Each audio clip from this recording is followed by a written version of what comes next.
जीती हैं 89 seats BJP ने जीती हैं और शिंदे गुट शिवसेना शिंदे गुट के साथ उसने कुल मिलाकर 118 सीटें जीतकर 114 के बहुमत के आंकड़े को पार कर लिया है। लेकिन क्या बीजेपी अब भी अपना मेयर बीएमसी में बनवा पाएगी? यह सवाल इस समय सियासी हलचल मचा रहा है। जी हां, मुंबई के अगले मेयर के नाम पर सबकी निगाहें टिकी हुई हैं और इसी बीच उद्धव ठाकरे ने कहा है कि बीएमसी में उनकी पार्टी शिवसेना यूबीटी का महापौर बने यानी मेयर बने, यह सपना है और अगर ईश्वर की कृपा हुई तो ऐसा जरूर होगा। उद्धव ठाकरे ने यह दावा क्यों किया, यह सवाल बीजेपी को परेशान कर रहा होगा। दरअसल बीजेपी ने सारी ताकत इन चुनावों में लगाई, लेकिन हर तरह की ताकत, इसलिए सारी ताकत कोटेड कह रहा हूं, सारी ताकत पिछले जो अभी कल जिसका रिजल्ट आया है बीएमसी सहित म्युनिसिपल कॉर्पोरेशन के, महाराष्ट्र म्युनिसिपल कॉर्पोरेशन के कुल 29 सीटें जो हैं कॉर्पोरेशंस हैं उनमें लगा दी। लेकिन फिर भी विपक्ष को रोकना उसके लिए आसान नहीं रहा। संजय राउत ने तो साफ कहा है कि अगर जयचंद ना होते तो बीजेपी की 100 पीढ़ी भी मुंबई में अपना मेयर नहीं बना पाती। आइए संजय राउत को सुनते हैं। शिवसेना उद्धव गुट के सांसद हैं संजय राउत, क्या कह रहे हैं सुनिए। बात ऐसे एमएनएस के जोर की बात छोड़ दीजिए। हम सभी ने कोशिश की कि एमएनएस की भी सीटें बढ़े। एमएनएस को 6 सीटें मिले, उनके बहुत सी सीटें बहुत कम मार्जिन से हार गए। शिवसेना की लगभग 12-13 सीटें ऐसी है जो हम बहुत ही स्लाइट मार्जिन या 50-100 वोट से हार गए हैं। अगर हम जीत जाते तो आज जो आपको पिक्चर दिख रहा है मुंबई में वो नहीं दिखता। फिर भी बीजेपी और शिंदे के पास सिर्फ 4 का बहुमत है और लगभग 105 कॉर्पोरेटर्स अपोजिशन में है। ये बहुत बड़ी ताकत है। वो जो महानगर पालिका का जो सदन है, ये अपोजिशन की ताकत सबसे बड़ी है। तो हम आपको मुंबई अडानी के जेब में नहीं डालने देंगे, या ठेकेदारों का राज आप लाना चाहते हो यहाँ, वो हम नहीं लाने देंगे। 100 से ज्यादा हमारे जो पार्षद है वो आपको हर मोड़ पर रोकेंगे जब ऐसा काम आप करेंगे। बहुत बड़ी ताकत है।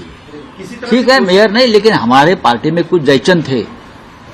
अगर वो जयचंद नहीं पैदा होते तो भारतीय जनता पार्टी के 100 पुरखों की भी यहाँ तादाद आती तो भी यहाँ मुंबई में बीजेपी का मेयर नहीं बन सकता था। इसी तरह से कोशिश की जाएगी आपकी पार्टी का मेयर बने, जोड़ तोड़? नहीं, हम अभी कुछ नहीं करेंगे। इसी तरह जोड़ तोड़ पर हमारा विश्वास नहीं है, लेकिन हमारे पास बहुत बड़ा आंकड़ा है, बहुत बड़ी संख्या है। अपोजिशन के पास एक ऐसा आंकड़ा है, हम कभी भी तख्तापलट कर सकते हैं, लेकिन हम डेमोक्रेसी का आदर करते हैं, लोकतंत्र का आदर करते हैं। कैलकुलेशन कहाँ मिस जजमेंट हो गया? नहीं, हमारे 10 या 12 से ज्यादा जो हमारी सीटें हैं वो बहुत कम मार्जिन से हार गए, इसलिए तो बहुत कम मार्जिन से हारे हैं ये बता रहे हैं। संजय राउत ने तो साफ साफ यहां कह दिया है कि लोकतंत्र का सम्मान हम करते हैं और फिलहाल तख्ता पलट नहीं होगा। लेकिन फिर उद्धव ठाकरे ईश्वर कृपा की बात कर रहे हैं, तो क्या ईश्वर कृपा के रूप में विपक्ष की एकजुटता नए सिरे से दिखेगी या फिर एकनाथ शिंदे का हृदय परिवर्तन होगा और घर वापसी के मौके बनेंगे? हालांकि इसकी संभावनाएं भी कम ही हैं। फिर भी राजनीति तो असंभव को संभव बनाने का ही खेल है दोस्तों। यहां ना कोई किसी का दोस्त होता है, ना कोई किसी का दुश्मन होता है। सियासत की बात कर रहा हूं।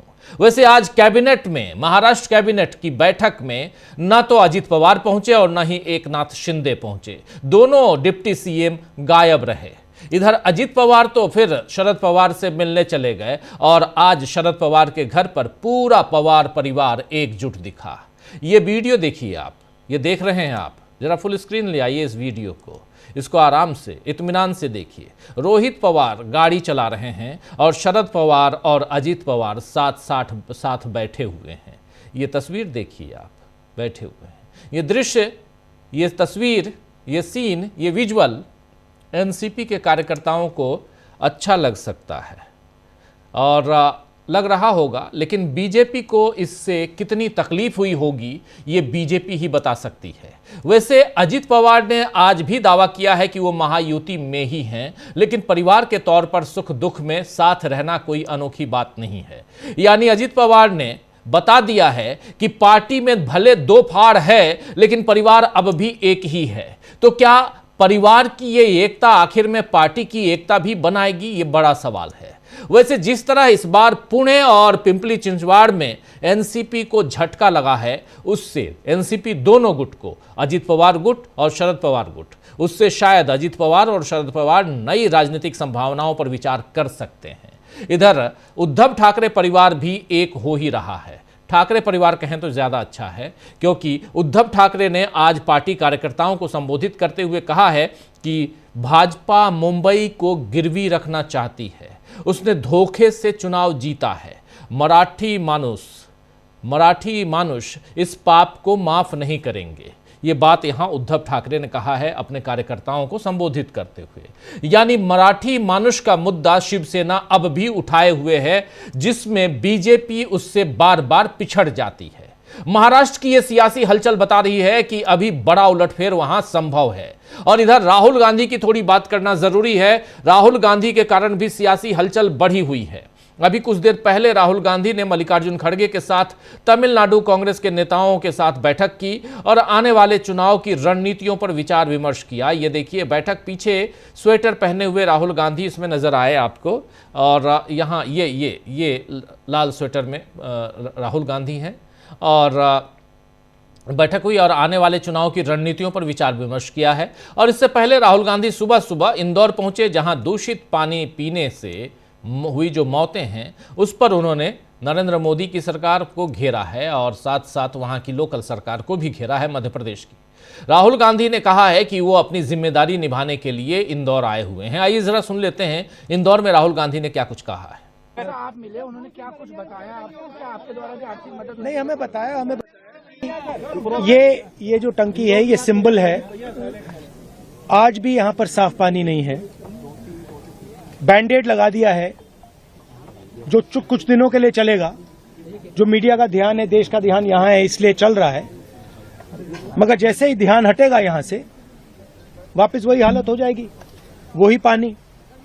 तो ये कह रहे हैं कि ये चाहते हैं कि यहाँ पर सिस्टमैटिकली ये काम किया जाए और उनको साफ पानी दिया जाए। कोई गलत काम नहीं करवा रहे हैं। जो सरकार की जिम्मेदारी है, सरकार उसे पूरा करे, यही कह रहे हैं। और इनका सपोर्ट करने में यहाँ आया हूँ। आर्थिक मदद महापौर का नहीं है। रोक रहे थे, आपसे मिलने से रोका गया था पीड़ित परिवारों को? नहीं, रोका नहीं गया, मैं आया हूँ। सर, सरकार बोल रही है कि कांग्रेस राजनीति कर रही है।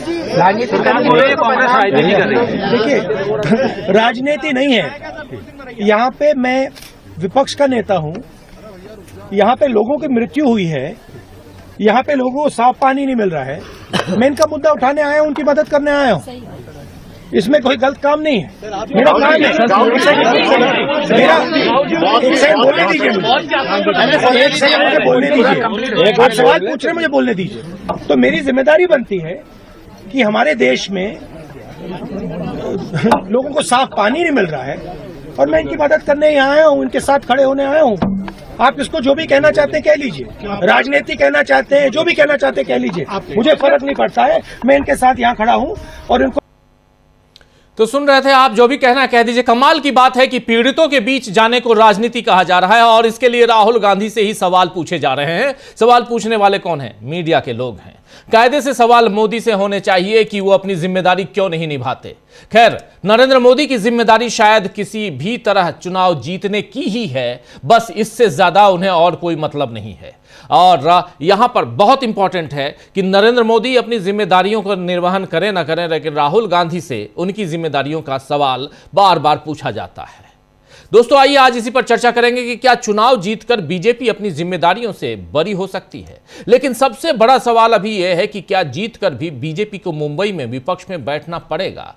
क्या होने वाला है कोई बड़ा उलटफेर? मुंबई की अगर बात करें तो बीएमसी को लेकर जितने भी यहां किंतु परंतु प्रश्नवाचक चिन्ह जितने भी लगाए जा रहे हैं, महाराष्ट्र में क्या होगा बड़ा उलटफेर? क्योंकि न सिर्फ बीएमसी की बात, पूरे महाराष्ट्र, और उसमें भी महाराष्ट्र सरकार की बात करें तो अभी से अब यहाँ अजित पवार और शरद पवार को भी अपने भविष्य को तय करना है। एकनाथ शिंदे को भी अपना भविष्य तय करना है और ये अच्छी तरह जानते हैं कि क्या कुछ हुआ बीजेडी के साथ क्या कुछ कांग्रेस पार्टी ने किया, शिरोमणि अकाली दल के साथ कांग्रेस पार्टी ने क्या किया, तेलंगाना में बीएनएस तेलंगाना की जो पार्टी है उसके साथ क्या कुछ किया, ये तमाम जो अलग अलग हैं अगर देखा जाए, गोवा में उन्होंने क्या कुछ किया, ये सब अगर देखा जाए तो आपको समझ में आ जाएगा कि यहाँ अब एकनाथ शिंदे को भी संभलने की ज़रूरत है और संभलने की ज़रूरत यहाँ पवार ग्रुप को भी है, पवार ग्रुप में चाचा भतीजा को भी है। चलिए चर्चा आगे बढ़ाते हैं और इसको और थोड़ा सा विस्तार देते हैं इस चर्चा को। हमारे साथ कुछ वरिष्ठ साथी जुड़े हुए हैं, उनसे पहले परिचय करवाता हूं। हमारे साथ 4 वरिष्ठ साथी जुड़े हुए हैं। पंकज चतुर्वेदी जी हैं, प्रशांत टंडन जी हैं, शकील अख्तर जी हैं, अमलेंदु उपाध्याय जी हैं। आप सबका स्वागत इस्तकबाल है।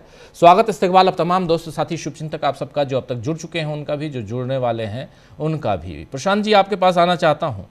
पहले महाराष्ट्र से बात करते हैं, आएंगे इंदौर भी आएंगे और बहुत सारी बातें हैं, लेकिन महाराष्ट्र में उद्धव ठाकरे ईश्वर कृपा की बात कर रहे हैं, इसको कैसे देखा जाए। दूसरी तरफ संजय राउत वोकल रहे हैं, हमेशा अपनी बात रखते हैं। संजय राउत का कहना है कि कुछ जयचंदों के कारण, और रिजल्ट सामने है, हमने देख लिया 89 सीट्स बीजेपी के पास। बीजेपी बिल्कुल इतनी मेहनत के बाद भी बीजेपी उस 114 के जादुई आंकड़े को नहीं छू पाई। सबसे ज्यादा सीटों पर लड़ी है बीजेपी अपने गुट में, उसके बाद भी। कैसे देखते हैं पूरे घटनाक्रम को आप, इस चुनाव को? ने दिन भर लाइव किया, शाम को विश्लेषण किया। आज जरा वक्त है कि इसका जो नेशनल इम्पैक्ट है उसको हम लोग जरा एसेस करें कि क्या होने सकता है और यहाँ से किस तरीके की पॉलिटिक्स का जन्म होगा। तो आप देखिए कि अभी आपने कहा कि बीजेपी अपने दम पर मेजॉरिटी मार्क नहीं पार पा गई, शिवसेना एकनाथ शिंदे नीचे गई काफी, और ये तब हो रहा है 15 तारीख को राजीव जी वहां वोट हुआ है और 14 तारीख को 1,500 रुपए महिलाओं के अकाउंट में ट्रांसफर हुए। तो ये सब करके आप अकाउंट में ट्रांसफर पैसा करके, आप इलेक्शन प्रोसेस को हाईजैक करके, इलेक्शन कमीशन को साथ में लेकर, कॉर्पोरेट मनी के सहारे, सोशल मीडिया बहुत चर्चा पैसे बांटने की भी है, इन सब के बाद भी आप मेजॉरिटी मार्क नहीं पार कर पाए। ये बड़ा सवाल है कि बीजेपी का जो ऑर्गेनिक, जो उनका अपना एक पॉलिटिकल आधार है, वो जो है उसकी सच्चाई बयान कर रहा है कल का इलेक्शन जी। कि इतना करने के बाद, और उद्धव ठाकरे, जिनको मैं कहूंगा कि कल के मैन ऑफ द मैच वही हैं, उद्धव ठाकरे 65 सीट पे, और वो भी तब जब उनकी पार्टी तोड़ दी, उनका सिंबल ले लिया, उनकी पार्टी का नाम ले लिया, सीबीआई ईडी लगा दी, सरकार गिरा दी, सुप्रीम कोर्ट खामोश रहा। इन सब परिस्थितियों में भी उद्धव ठाकरे अपना राजनीतिक अस्तित्व बचाने में कामयाब हो गए। ये नेशनल पॉलिटिक्स के लिए बड़ी घटना है, क्योंकि मुंबई एक फाइनेंस कैपिटल है भारत का, और वहां से बहुत सारी चीजें तय होती हैं। दूसरी बात कि कांग्रेस, जहां तक मेरी जानकारी है कि तीन जगह पे कांग्रेस नंबर 1 है, उसका म्युनिसिपल कॉर्पोरेशन में कब्जा है। 3-4 जगहों पे नंबर 2 है। मुंबई में 24 सीटें हैं। तो अब ये जो स्थिति बन रही है, तीसरा एक फैक्टर पवार साहब का आपने जिक्र किया। पवार साहब के बारे में बात करूंगा, लेकिन वो पुणे में उनकी बहुत स्टेक्स थी, दोनों साथ आए, अजीत पवार और शरद पवार, अपने तमाम मतभेदों को पीछे रख के आगे आए। बीजेपी से संबंध भी खराब हुए अजीत पवार के, और उसके बावजूद भी वहां पे वो कुछ कर नहीं पाए। तो उनकी भविष्य की राजनीति पे बड़े सवाल खड़े होते हैं। शरद पवार को लेकर एक बात कहना चाहता हूं कि देखिए, वो बड़े तजुर्बेकार, सबसे तजुर्बेकार नेता है, उनका बड़ा कद है, लेकिन वो इंडिया गठबंधन को जो कंट्रीब्यूट कर सकते थे वो कर नहीं पाए। और उनकी तरफ से बहुत सारी नकारात्मक खबरें मीडिया में आती हैं। कभी वो अडानी से मिल लेते हैं, कभी कुछ बयान देते हैं। मेरे ख्याल से उनका राजनीति में के हाशिए पे जाना इस म्युनिसिपल इलेक्शन में इंडिया गठबंधन को एक तरीके से कहूँगा कि ब्लेसिंग इन डिस्गाइज है, कि वो निगेटिविटी का जो पूरा एक माहौल इंडिया गठबंधन में आता था उसमें कमी आएगी, क्योंकि उनको जनता ने जो है अपना जगह दिखा दी और जनता ने दिखा दिया कि नकारात्मक राजनीति की जगह नहीं है। जी प्लीज ठीक है। अच्छा, दूसरी बात की देखिए, अब कांग्रेस पार्टी को कॉर्पोरेट ने सपोर्ट नहीं किया, मीडिया ने सपोर्ट नहीं किया, उद्धव ठाकरे को सपोर्ट नहीं किया, उसके बावजूद इनका वजूद है। तो अब कॉर्पोरेट इंडिया को या इस मीडिया को, तमाम लोगों को सोचना पड़ेगा, इलेक्शन कमीशन को, कि देखिए इन सब के बावजूद अगर ये सरवाइव कर रहे हैं पॉलिटिक्स में, तो जब इनका वक्त आएगा तो ये इनके पास कोई बैगेज नहीं, कभी आपने हमारी मदद की थी। तो ये पॉलिटिकल सिनेरियो को, आगे के पॉलिटिकल सिनेरियो को डिफाइन कर रहा है कि देश की आगे की राजनीति कैसे चलेगी।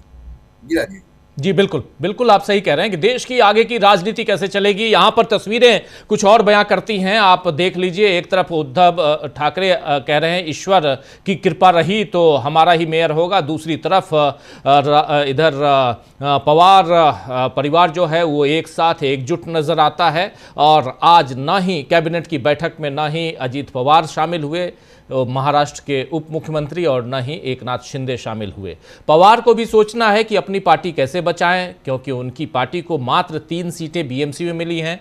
और उनके अलावा एकनाथ शिंदे को भी सोचना है कि जिनको सिर्फ और सिर्फ 29 सीटें मिली हैं। और यहाँ जो जिस जयचंद की बात कर रहे थे संजय राउत, वो जयचंद आखिर यहाँ पर बताने की ज़रूरत नहीं है कि कौन है और क्यों ऐसी बात कर रहे थे। जल्दी से पंकज जी आपके पास आता हूँ, फिर शकील जी आपके पास आता हूँ। पंकज जी, महाराष्ट्र चुनाव में क्या कुछ हुआ, और इसमें भी लातूर, कोल्हापुर और ऐसी सीटें हैं जहां बीजेपी को बहुत मुश्किल हुई है, जरा विस्तार से बताइए। सबसे बड़ी चीज है कि मैं अपनी बातचीत की शुरुआत हबीब जालिब की जो मशहूर नज्म है, ऐसे दस्तूर को सुबह है दस्तूर को मैं नहीं मानता, मैं नहीं जानता जी। मैं इस नज्म की इस लाइन को इसलिए कह रहा हूं कि मेरा आज भी भरोसा है कि ये जो महाराष्ट्र में नतीजे आए हैं ये और कहीं लिखे गए हैं, ये वास्तव में जनता का मत नहीं है। चंद्रपुर में जहां कांग्रेस जीती है, चंद्रपुर जिले में सबसे ज्यादा मतदाताओं के नाम फर्जी तरीके से जोड़ने के केस आए थे। आपको याद होगा कि कुछ प्रोग्राम पहले मैंने बताया था कि कैसे 766 नाम जुड़ रहे थे और अचानक जब हुआ तो उनको हटाया गया। आपको तो चंद्रपुर में कांग्रेस जीती। नागपुर शहर में कांग्रेस ने बीजेपी को तगड़ी टक्कर दी है, सबसे बड़ी पार्टी बनी है और वहां पे बीजेपी कम से कम 22 सीट पर 500 से कम वोट पे जीती है। और मैं अब आपको बताता हूं, क्योंकि इसमें सबसे बड़ा खेल हुआ जो बीजेपी ने किया है वो मुस्लिम को लेके किया, मुस्लिम कार्ड को लेके। आप देखिए पूरा जो मोदी मीडिया है उसमें बहुत बड़ी चर्चा है कि पतंग खूब उड़ी, ओवैसी साहब खूब उड़े। लेकिन मैं आपको एक आंकड़ा बताता हूं। मालेगांव 76% मुस्लिम है, वहां पर एक स्थानीय पार्टी जो है इस्लाम पार्टी वो आ गई और वहां पर जो AIMIM है वो कहां चला गया। वहां तक तो ठीक है, लेकिन मैं आपको बताऊं भिवंडी निजामपुर उस इलाके में 57% मुस्लिम वोट हैं और वहां पर AIMIM को 0 सीट मिली है। मैं ये आंकड़े इसलिए आपको बता रहा हूं कि जिस तरीके से भारतीय जनता पार्टी ने ओबीसी को प्लॉट किया और ये बताने की कोशिश की कि देखो पूरे मुस्लिम वोट तो ओबीसी ले गए। लेकिन अब यदि हम बृहत्त मुंबई की बात करें, अकेले चूंकि नवी मुंबई और मीरा भाईंदर में कांग्रेस को सबसे ज्यादा चोट पड़ी और ये 2 इलाके हैं जहां पर सबसे ज्यादा परप्रांतीय है। जहां पे सबसे ज्यादा यूपी बिहार के लोग आके रहते हैं, वहां पे कांग्रेस बुरी तरीके से पिटी।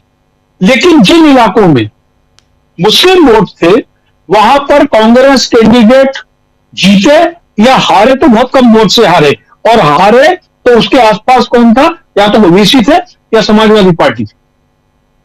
तो ये जो गणित है, इसको बहुत अलग तरीके से इन लोगों ने चुनाव को लड़ा है।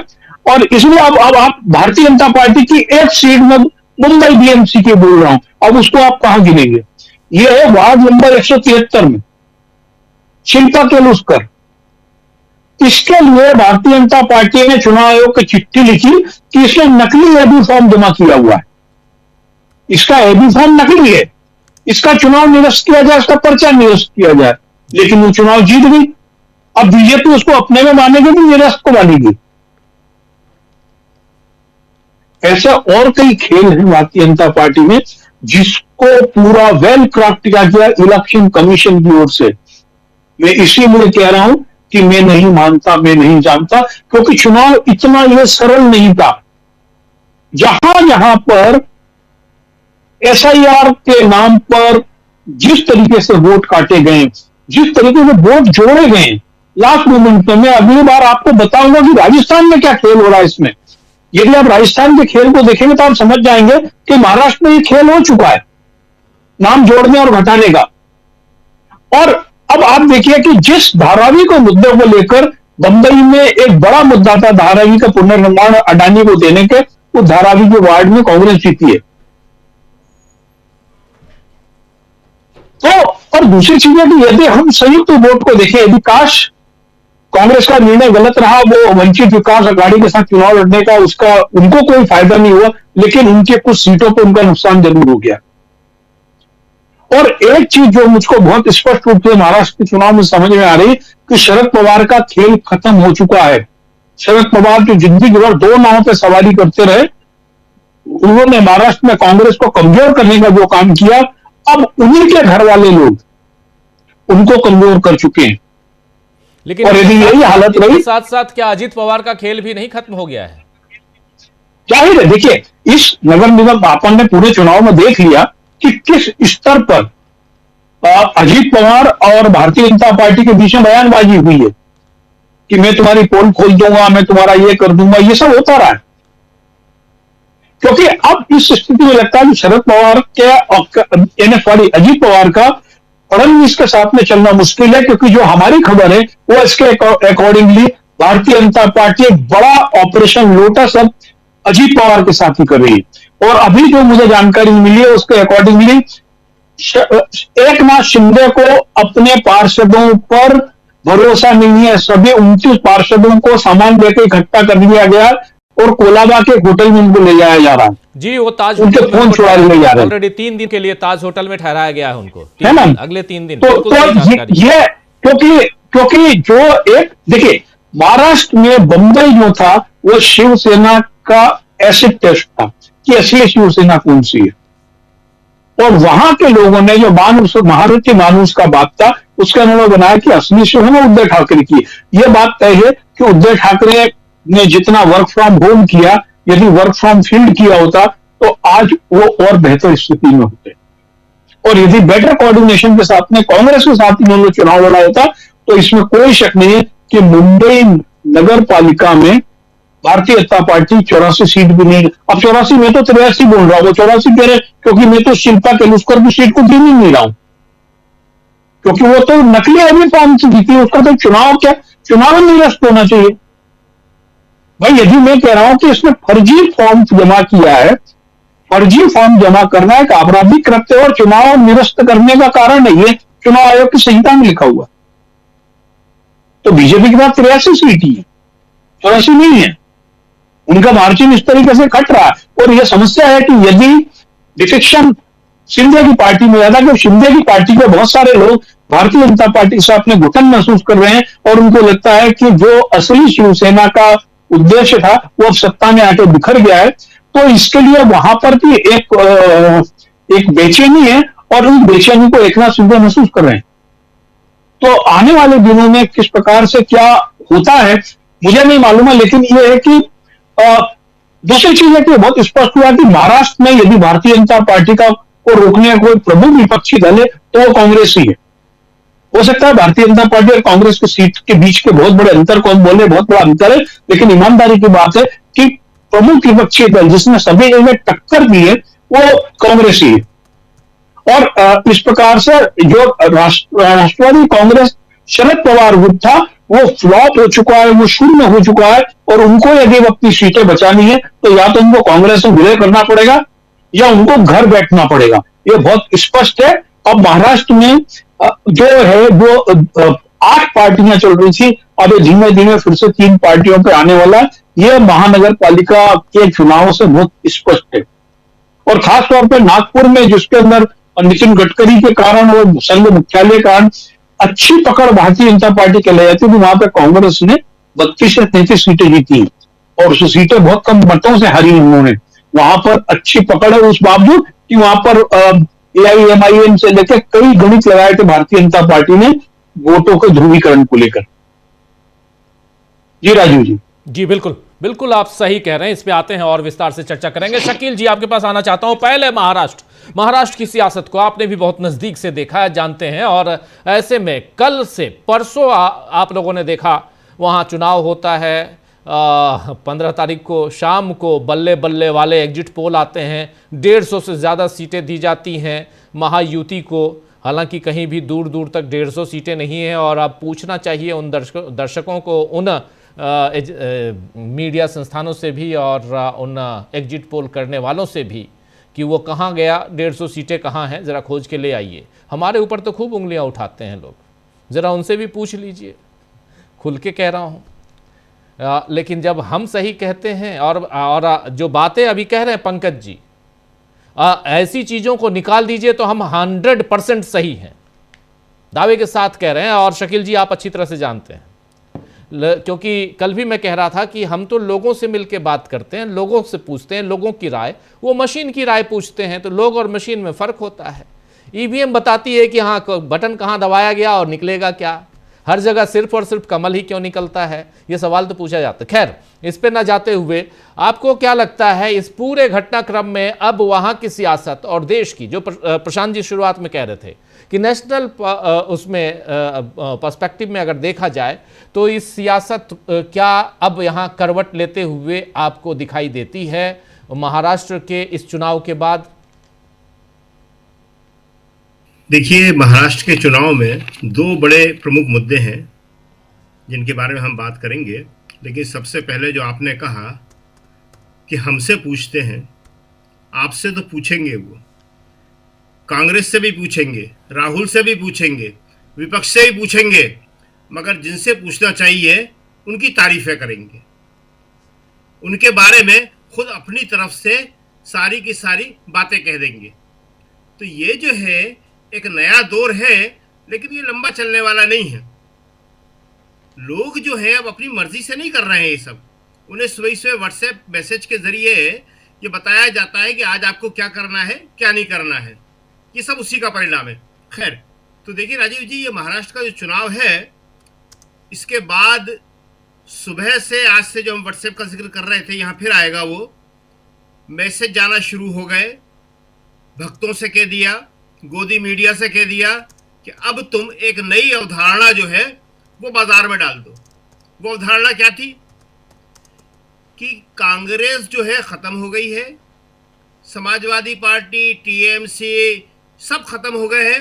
अब 2 ही पार्टियों की राजनीति देश में चलेगी, एक हिंदू पार्टी, एक मुस्लिम पार्टी। मुस्लिम जो है वो ओवैसी की तरफ जा रहे हैं और हिंदू पार्टी तो ऑलरेडी बीजेपी है ही। ये जो सावरकर ने राजनीति शुरू करी थी, जो जिन्ना ने राजनीति शुरू करी थी, देश को बांटने की राजनीति की, ये बीजेपी फिर शुरू कर रही है, क्योंकि उसे ये सबसे ज्यादा सूट करती है। लेकिन कांग्रेस कभी भी किसी एक धर्म की पार्टी नहीं हो सकती, समाजवादी नहीं हो सकती, TMC नहीं हो सकती। क्यों? क्योंकि इन लोगों को अभी भी देश की चिंता है। प्रधानमंत्री मोदी कई जगह बोलते हैं, अभी राष्ट्रमंडल देशों का एक सम्मेलन हुआ, 60-70 देशों के लोग आए थे, प्रधानमंत्री जी वहां पे विविधता बता रहे थे कि हमारे देश में इतनी विविधता है, भाषा अलग है, संस्कृति अलग है, खान पान अलग है और हम एक हैं। लेकिन अपने क्रियाकलाप में उस विविधता का पालन नहीं करते। वहां वो कहते हैं और चाहते हैं कि सारे हिंदू मुझे ही वोट दें। तो ये हिंदू पार्टी, मुस्लिम पार्टी, ये बीजेपी का एक नया कॉन्सेप्ट है और इससे सबसे ज्यादा सावधान रहने की जरूरत मुस्लिम को है। मुंबई में जो हुआ, ओवैसी को जिस तरह वोट दिए गए, वो इस बात को नहीं समझ रहे कि देश के अंदर धर्मनिरपेक्षता की कितनी ज्यादा जरूरत है। मुसलमानों को क़यादत की जरूरत नहीं है, जो एक नारा है ओवैसी का, मुस्लिम प्रतिनिधित्व। वो तो जिन्ना ने भी कहा था मुस्लिम प्रतिनिधित्व की बात। इस टाइम देश को जरूरत है धर्मनिरपेक्ष राजनीति की। जितना परेशान मुसलमान है उतना ही हिंदू है, उतना ही सिख है, उतना ही दलित है, सब परेशान है। एक जैसी समस्याएं सबकी हैं। ये जो बांटने की राजनीति हो रही है और जिसका एक बहुत बड़ा टूल ओवैसी बन रहे हैं, अगर इसको मुसलमान ने नहीं समझा तो सबसे ज्यादा नुकसान उनका होगा, क्योंकि बीजेपी यही चाहती है। मुसलमान को ये समझना चाहिए कि बीजेपी क्या चाहती है। आज सुबह से ये धारणा क्यों फैलाई जा रही है कि मुस्लिम तो सारे के सारे ओवैसी के साथ चले गए? कांग्रेस को कमजोर करने के लिए, बंगाल में टीएमसी को कमजोर करने के लिए, यूपी में समाजवादी पार्टी को कमजोर करने के लिए। असली खतरा मोदी के लिए ये है, ओवैसी खतरा नहीं है। ओवैसी तो उनकी जेब में है। दूसरी एक बात जो बहुत इंपॉर्टेंट है, इतनी ही इंपॉर्टेंट है, जो कहा संजय राउत ने, मुंबई अडानी की जेब में। राज ठाकरे ने इससे पहले एक नक्शा दिखा के पूरा पूरा बताया था। मुंबई जो है देश के सपनों का शहर था, जैसे दुनिया के सपनों का शहर अमेरिका। जाने कितने युवा, जाने कितने किशोर बॉम्बे गए और वहां बने। चाहे बिजनेस हो, चाहे फिल्म इंडस्ट्री हो, चाहे व्यापार हो, चाहे दूसरे काम हो, बहुत सारे काम। अगर ये अडानी की जेब में चला गया तो सारे के सारे गिग वर्कर बन जाएंगे सारे के सारे रोजंदारी पे काम करने वाले मजदूर बन जाएंगे। जो व्यापार, बिजनेस, आगे बढ़ने की जो संभावनाएं होती हैं वो सारी खत्म हो जाएंगी। और ये हो धारावी पूरा का पूरा जेब में चला गया। संजय राउत ने इसीलिए बहुत जोर देके कहा कि हम विरोध करेंगे, हमारे 100 लोग खड़े हो जाएंगे, क्योंकि उन्हें मालूम है, आपको भी मालूम है, हमें भी मालूम है क्या हो रहा है वहां पे। 1 इंच जमीन किसी के पास नहीं बचेगी, सारी की सारी अडानी की जेब में जाने वाली है वहां पे। बिल्कुल।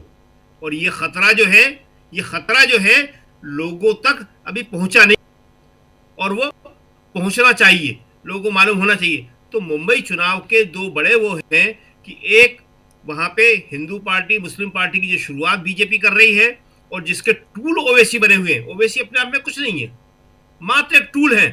उसको देश के मुस्लिम को समझना चाहिए। अभी इसके बाद बंगाल में चुनाव है, खास तौर से बंगाल में समझना चाहिए कि बंगाल में अगर इसके शिकार हो गए वो, तो वहां अभी बीजेपी 77 है ओवैसी की तो कुछ सीटें बढ़ जाएंगी। और दूसरे उन्होंने एक और नया पैदा किया है, हुमायूं कबीर, जो वहां बाबरी मस्जिद बना रहे हैं। बंगाल में भी इतना ही बड़ा दांव लगा हुआ है। मोदी जी का हर चुनाव में इतना ही बड़ा दांव लगा होता है। अमेरिका के सामने चुप रहते हैं बस, चीन के सामने चुप रहते हैं बस, लेकिन देश के अंदर जो है वो उनको हर चुनाव जीतना है, नगर पालिका से लेके और लोकसभा तक। वहां किसी को जवाब नहीं देना है। तो ये जो समस्या है बहुत गंभीर है। अब थोड़ी सी बात अगर आप कहें, अगर टाइम हो तो हम इंदौर की कर लें या अगले राउंड में कर लें? अगले राउंड में करते हैं, जी अगले राउंड में करते हैं। उस पर बहुत गंभीरता से हम बात करेंगे अगले राउंड में। लेकिन अमलेंदु जी हमारे साथ जुड़ गए हैं, धनंजय जी भी। धनंजय जी, आपका स्वागत है इस चर्चा में। और आपसे सरकार वहाँ मुंबई में बीएमसी में कौन सा मेयर आ रहा है ये आपसे पूछेंगे हम। लेकिन ईश्वर की कितनी कृपा रहने वाली है उद्धव ठाकरे गुट पे, वो भी समझेंगे आपसे। लेकिन पहले जरा अमलेंदु जी, कैसे देखा जाए यहाँ महाराष्ट्र की सियासत, क्या देश की सियासत में इसका प्रभाव पड़ते हुए हम देखने वाले हैं आने वाले समय में? राजीव जी, बिल्कुल इसका प्रभाव देश की राजनीति पे भी पड़ेगा और महाराष्ट्र काफी ज्यादा महत्वपूर्ण है लोकसभा के हिसाब से भी, और चूंकि देश की आर्थिक राजधानी मुंबई कही जाती है तो उस लिहाज से भी। काफ़ी ज़्यादा महत्वपूर्ण है। और जाहिर सी बात है कि अगर देश की आर्थिक राजधानी है तो राजनीति जो है वो अर्थव्यवस्था भी है, तो इसलिए उसका असर पड़ना निश्चित तौर पर लाजमी है और वो पड़ेगा उसका असर। और इसलिए भी पड़ेगा राजीव जी, जैसा कि उद्धव ठाकरे ने भी कहा और जिस तरह की संजय राउत ने भी कहा कि हम अडानी को बेचने नहीं देंगे। यानी अडानी एक मसला अभी भी बने हुए हैं। और आप देखिए कि अडानी से खुलकर दोस्ती दिखाने वाले पवार चचा भतीजे जो हैं निपट गए हैं एकदम से। बीजेपी ने थोड़ी सतर्कता बरती, अडानी से उसने रिश्ते तो रखे लेकिन जगजाहिर नहीं होने दे रही है कि हम अडानी के लिए काम कर रहे हैं। तो इसलिए बीजेपी जो है आगे बढ़ रही है, लेकिन अडानी से खुलकर जो कह रहे हैं कि हाँ अडानी के लिए हम काम कर रहे हैं। और प्रीति भाभी को जिस तरीके से वो सुप्रिया सुले जो थी बुला रही थी इस चुनाव के दौरान ही, तो प्रीति भाभी जो है, प्रीति भाभी ने तो काम कर दिया सब लगा के। लोगों को समझ में आ गया कि प्रीति भाभी के लिए ही काम करेंगे चचा भतीजे। तो प्रीति भाभी के लिए ही अगर चचा भतीजों को काम करना है तो फिर आप निपट जाएंगे। यानी राजीव जी, मुंबई में अगर सिर्फ एक सीट जो है वो एनसीपी को मिले तो आप समझ सकते हैं कि किस स्थिति में पहुंच गए हैं। कहाँ एक समय ये था कि साहब कांग्रेस से टक्कर लेते थे शरद पवार, और आज कहाँ पहुंच गए हैं। तो इसका असर तो राजीव जी निश्चित तौर पर पड़ेगा। अब जो एनसीपी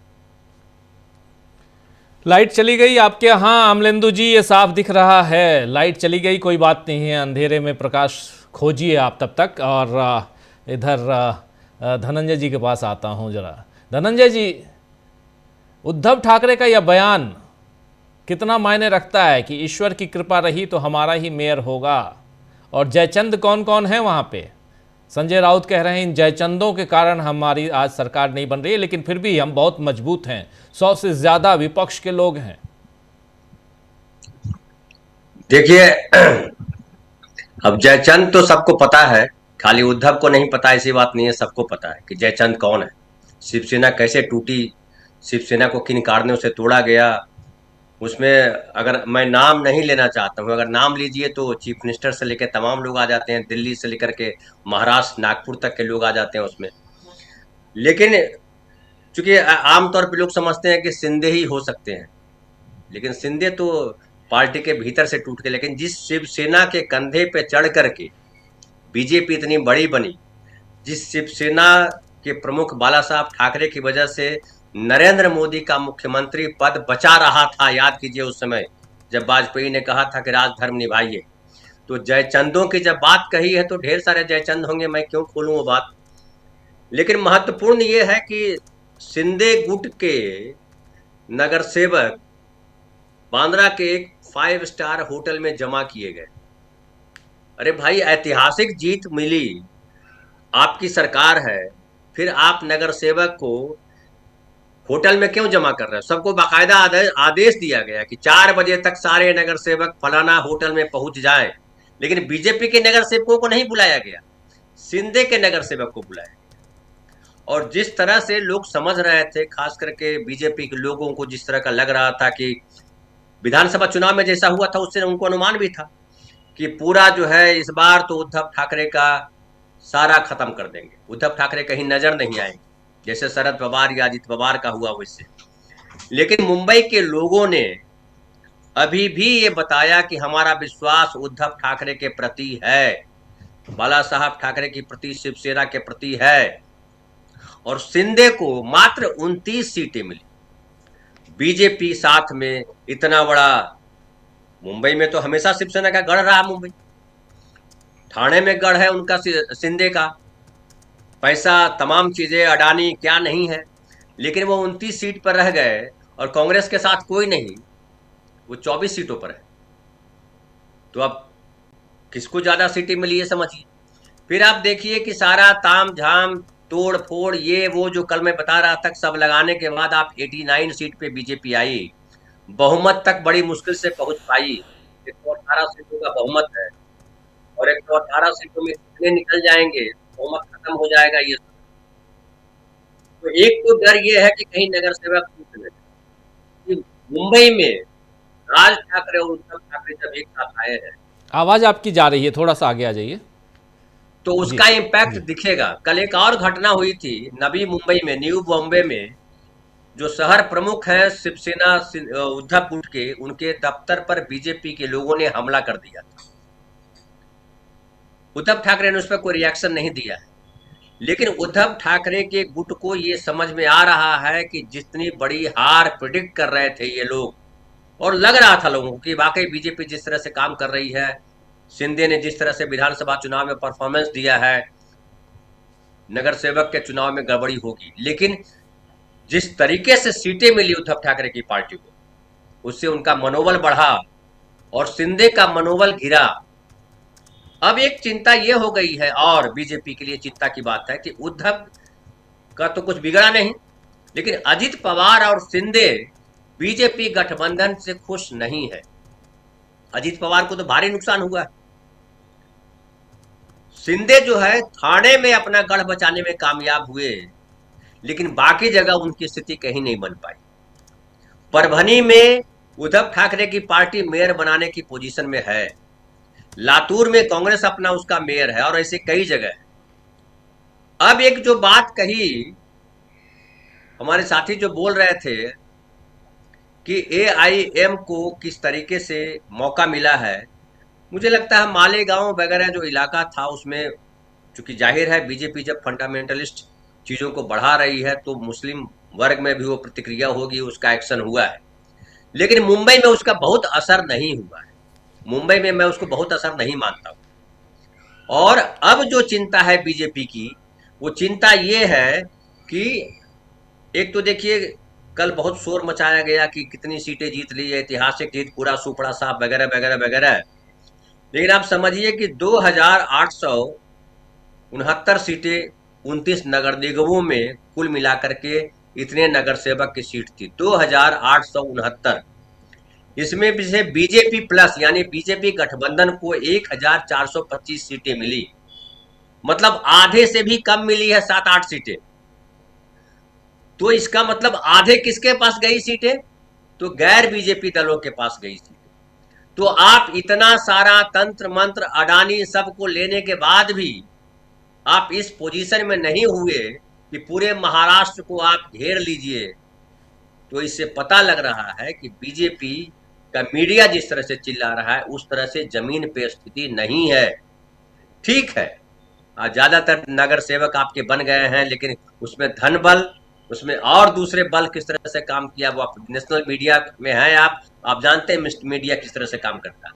महाराष्ट्र में मीडिया किस तरह से काम किया, चुनाव आयोग ने अपने तरीके से काम किया, जो लोगों के नाम काटे गए वो काम किया, लेकिन बावजूद उसके जिस तरह की जीत का ऐलान किया जा रहा है या जीत का ढोल पीटा जा रहा है, ढिंढोरा पीटा जा रहा है।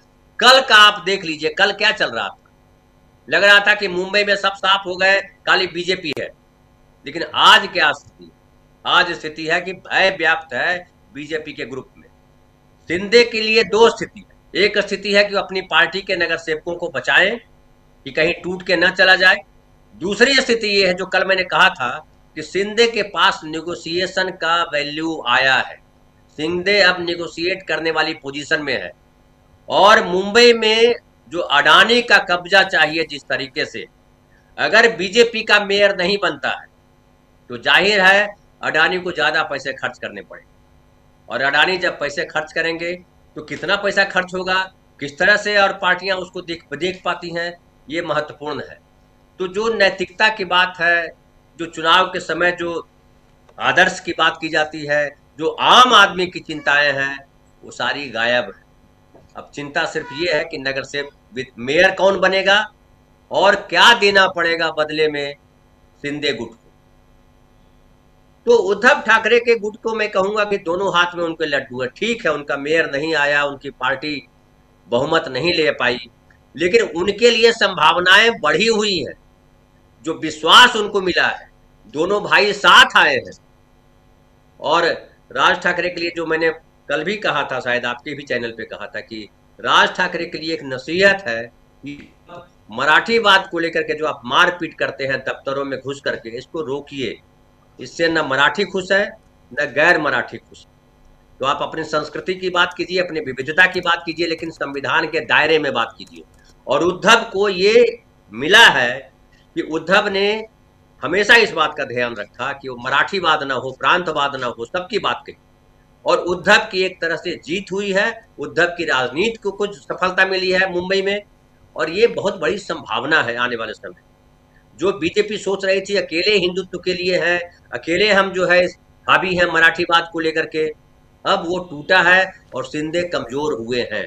तो ये है फिलहाल मुंबई की स्थिति राजीव भाई। जी जी, बिल्कुल बिल्कुल आप सही कह रहे हैं। उद्धव ठाकरे यहां पर, उद्धव ठाकरे को खत्म करने की कोशिश, लेकिन उद्धव ठाकरे यहां एक बार फिर नजर आ रहे हैं उस हिसाब से, उस लिहाज से कि उन्होंने सेकंड पोजीशन, अगर ऐसे देखा जाए 65 सीटें बीएमसी में, और उसके साथ साथ आप देख रहे थे जिसमें कांग्रेस पार्टी 24 सीटें, कांग्रेस की का भी बहुत ही अच्छा प्रदर्शन कहा जा सकता है। ऐसी स्थिति में प्रशांत जी, कैसे इस फिगर को देखा जाए? उद्धव ठाकरे की सियासत पर थोड़ी सी चर्चा ज़रूरी है, और अभी पिछले दिनों जिस ढंग से शिवसेना, जो बाला साहब ठाकरे की शिवसेना थी, जो दो भाग में नहीं बटी थी, उस शिवसेना की सियासत और कांग्रेस पार्टी की सियासत दो ध्रुव की सियासत थी। नॉर्थ और साउथ पोल की सियासत नजर आती थी, लेकिन दोनों एक साथ आए। हम लोगों ने देखा, टूटने से पहले आए, महाविकास अघाड़ी बना और सत्ता पर काबिज हुए, लेकिन खैर उसके बाद परिस्थितियां महाराष्ट्र की बदली। उद्धव ठाकरे ने खुद को, जैसे भी कह रहे थे धनंजय जी, उद्धव ठाकरे ने खुद को काफी बदला है। जिस उत्तर भारतीयों के खिलाफ आग उगलती थी ये पार्टी, वहां उद्धव ठाकरे, और एक और भी इस चीज को शायद आप लोगों ने भी गौर फरमाया होगा, उद्धव ठाकरे जब मीडिया से चर्चा करते हैं तो हिंदी में भी बात करते हैं।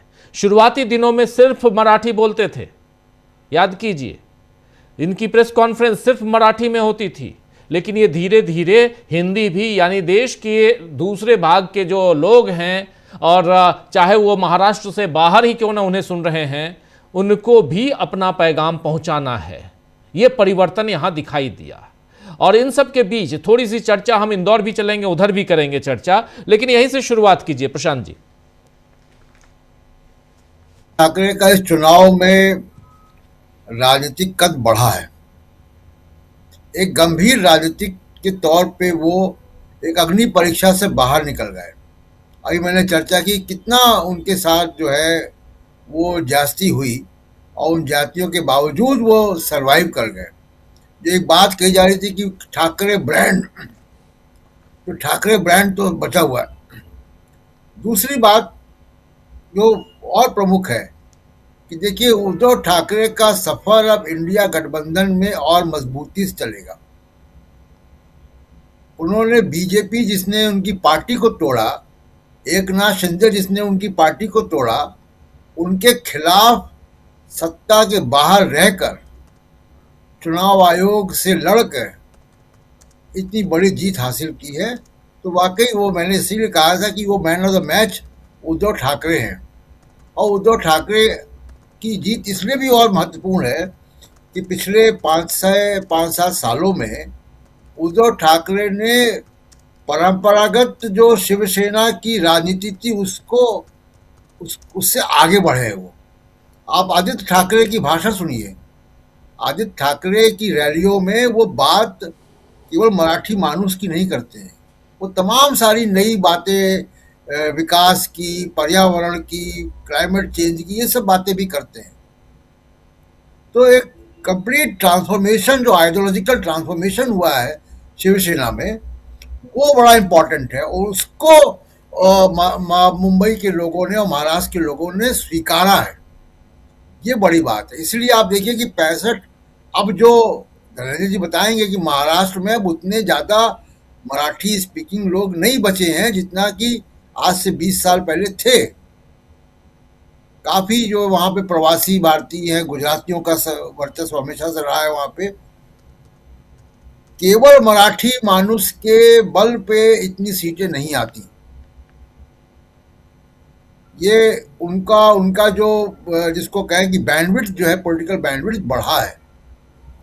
तो उनको केवल मराठी भाषी लोगों ने वोट नहीं किया है, उनको मुसलमानों ने वोट किया है, उनको उत्तर भारतीयों ने वोट किया है, उनको और लोगों ने ही वोट किया है। और तभी वो इतनी सीटें ला पाए हैं। और इतनी विपरीत स्थिति में कि बीजेपी चुनाव अकेले नहीं लड़ती, बीजेपी तमाम हथकंडों के साथ चुनाव लड़ती है। वो लेवल प्ले फील्ड को डिस्टर्ब करती है। मैंने अभी बताया आपको पहले कि 15 तारीख को वहां वोटिंग हुई और 14 तारीख को पैसा ट्रांसफर हुआ है। पैसा ट्रांसफर का कारनामा हम लोग बिहार में देख चुके हैं, अभी असम में यही चीज हो रही है। तो इन सब के बावजूद अगर महाराष्ट्र की जनता ने एक राजनीति को बचाया है अपने यहाँ, तो महाराष्ट्र की जनता को बड़ा सलाम जी। उन्होंने इस राजनीति को बचाया है कि ये corporate election commission, ED, CBI, ED, गोदी मीडिया, नफरत की राजनीति के अलावा भी एक राजनीति और है जिसको बचा रहना चाहिए। तो महाराष्ट्र की जनता ने उस राजनीति को बचाया है और इसलिए मैं कह रहा हूं कि इस रिजल्ट का नेशनल पॉलिटिक्स में बहुत इम्पैक्ट होने जा रहा है। अब आप देखिए कि इस वक्त नरेंद्र मोदी की स्थिति क्या है। चाबार से वापस आ गए, ईरान से, अमेरिका के दबाव में, और इसी चुनाव के पहले वो बड़ी बड़ी बातें कर रहे थे कि कितना उनका बड़ा विजन है कि चाबार में वो गए। चाबार में मोदी जी नहीं गए, पहले से था भारत वहां पे, लेकिन विथड्रॉ हो गए क्योंकि अमेरिका ने, वो ट्रंप ने धमकी दे दी ईरान के साथ 25% टैरिफ और लगा देगा, और लगा चुका है वो। और आप देखिए दूसरी बात जो कभी किसी सरकार में नहीं हुई कि मुकेश अंबानी वेनेजुएला का तेल खरीदने के लिए सीधे अमेरिका से बात कर रहे हैं। मोदी जी के थ्रू, प्रधानमंत्री या भारत सरकार के थ्रू वो बातचीत नहीं हो रही है, सीधे बात हो रही है जी। तो आप देखिए कि उनकी स्थिति जो है कितनी वीक हो गई। अभी ब्रिक्स का मिलिट्री एक्सरसाइज हो रही है, वहां से भारत विड्रॉ कर गया अमेरिका के दबाव में। चीन, रूस सब हैं वहां पे, साउथ अफ्रीका सारे हैं, अकेला भारत, सऊदी अरबिया भी है, भारत नहीं। सारे ब्रिक्स कंट्रीज हैं, भारत नहीं है जो कि फाउंडिंग मेंबर है ब्रिक्स का। तो आप देखिए कि उनकी स्थिति एक वीडियो आपका फिर फ्रीज अंतरराष्ट्रीय जी, वीडियो फ्रीज हो जा रहा है आपका स्थिति। जी जी जी। तो दूसरी एक आखिरी बात कहूंगा कि ओवैसी में बहुत चर्चा हो रही है राजीव जी। ओवैसी का इस्तेमाल जो है वो हिंदू मतदाताओं को ध्रुवीकरण करने के लिए किया जाता है, उनका मुसलमानों से कोई मतलब नहीं है। और आप देखिए कि कभी मुसलमानों पे कोई हमले होते हैं, कुछ और होता है, तो ओवैसी साहब केवल भाषण देते हैं, वहां दिखाई देते नहीं है। और अगर उनकी पार्टी का ट्रैक रिकॉर्ड आप देखेंगे तो 2014 में पहली बार विधानसभा का चुनाव लड़ने वो तेलंगाना के बाहर आए।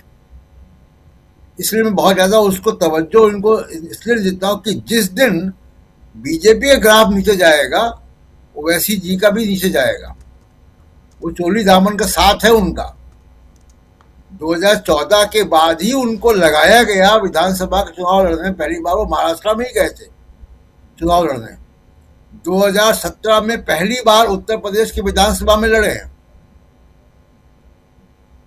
और बिहार में लड़े। तो ये जी को लगाया।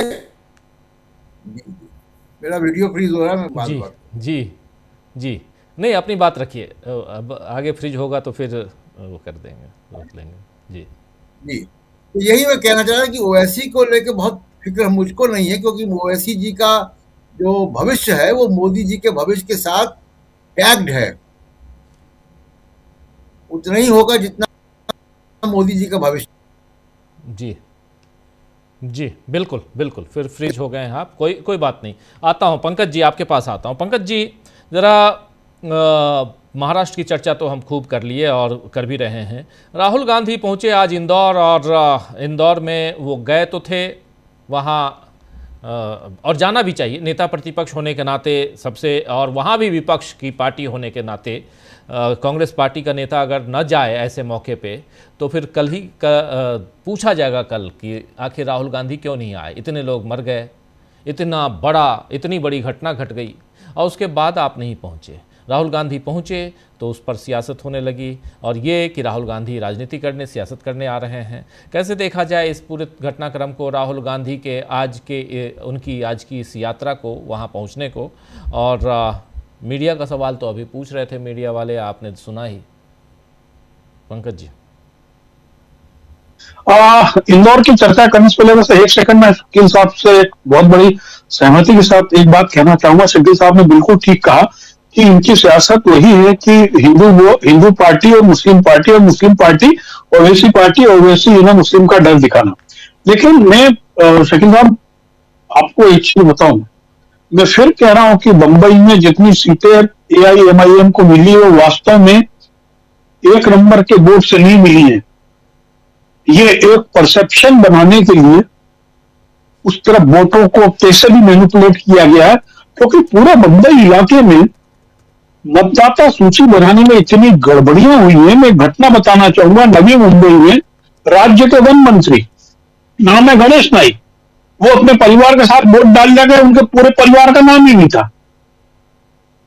उन्होंने वहां पर DM को बुलाकर बोला कि ये क्या तरीका है, और मेरे आसपास की कई ऐसी बिल्डिंग है जिसमें एक घर में रहने वाले 5 लोग हैं, उनके नाम 5 अलग अलग मतदान केंद्र पर हैं।